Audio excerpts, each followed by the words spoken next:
Il est à peine 8 h du matin ici au Sables d'Olonne. Les pontons sont complètement dans le brouillard, il n'y a pas grand monde. Mais ça ne veut pas dire que les équipes techniques ne sont pas déjà au travail. Et ce jour-là, au programme de Groupe Dubreuil Sailing Team, caréner son 60 pieds. Hola Martin.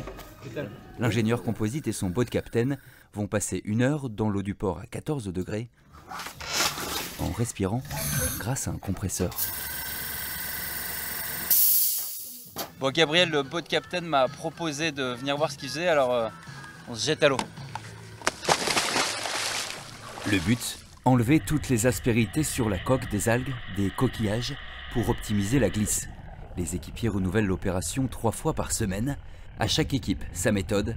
À 4,50 m de profondeur, le team Holcim plonge lui en bouteille pour chouchouter une quille de près de 3 tonnes. Caréner, ça permet de passer un peu de temps sous l'eau, de voir toute la partie immergée qu'on ne voit pas et qu'on ne peut pas vérifier, de faire un check de toutes ces parties-là, de la quille, des foils, des safrans.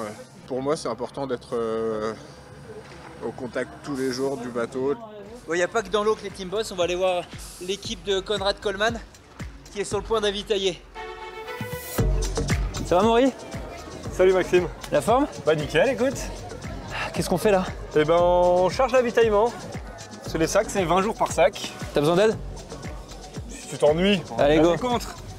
Le skipper américano-néo-zélandais embarque près de 140 kg de nourriture pour sa 2e participation. Je pense qu'il y a un petit trauma 2016 où il lui a manqué 15 jours de bouffe, donc il a fait 15 jours de plus que la prévision.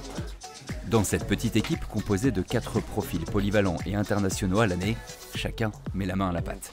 On a fait la dernière nave de test hier, donc on a un peu fini de valider, mais maintenant il faut finir de mettre dans les sacs de sécu, les sacs de matos de remplacement.